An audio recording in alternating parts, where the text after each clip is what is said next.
Hey, this is Andrew with Mock 2 Drop. A little over a year ago, I posted a video called Deferred Tax Assets and Liabilities, which actually has become our most viewed video on this channel as of this recording. After receiving some comments on that video, I decided to create a follow-up video to address some of those comments and to go a little more in depth in some of the topics that I covered. So I'm going to be referring to the original video from time to time during this one, and if you get a chance, check it out. You may even want to watch that before watching this one, although I don't think the order is that important. And I'll be posting the link to that video in the description below. Alright, let's go over the questions that we'll be addressing in this video.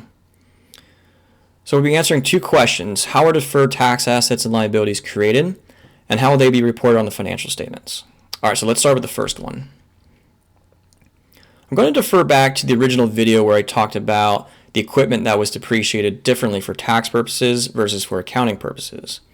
In the first year, the equipment was depreciated by $100 for accounting purposes, but $200 for tax purposes. What this means is that the taxable income is going to be less for tax purposes because you reduced it by $200 versus $100 for accounting purposes, all else being equal. So when determining if this is going to result in a deferred tax asset or liability, look at how much the firm is actually paying in taxes compared to what you're paying in taxes on paper for accounting purposes. So assuming the pre-tax income or taxable income is $150 and the tax rate is 30%, the firm paid $45 in taxes. But on paper, assuming all else being equal, the firm had a pre-tax income or accounting profit of $250, which means that the firm paid $75 in taxes on paper. So if you think about this, the firm paid $30 less in actual taxes, which means that they'll eventually owe this amount in a future period. Therefore, this $30 will be added as a deferred tax liability. Now, had it been the complete opposite, it would have been a deferred tax asset.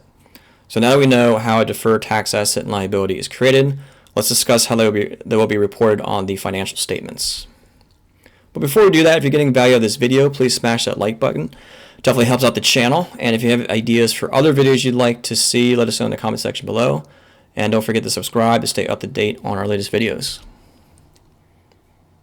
So deferred tax assets and liabilities are reported as non-current liabilities. The reason for this is because they can be on the balance sheet for more than a year.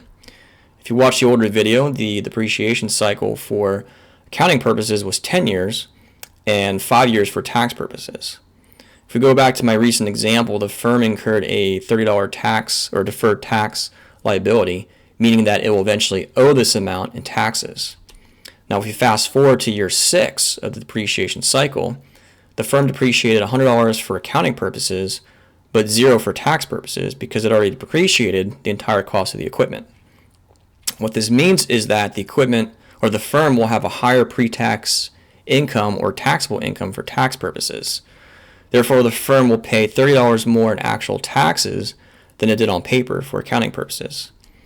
It could then use this $30 to reduce its deferred tax liability, assuming all else being equal.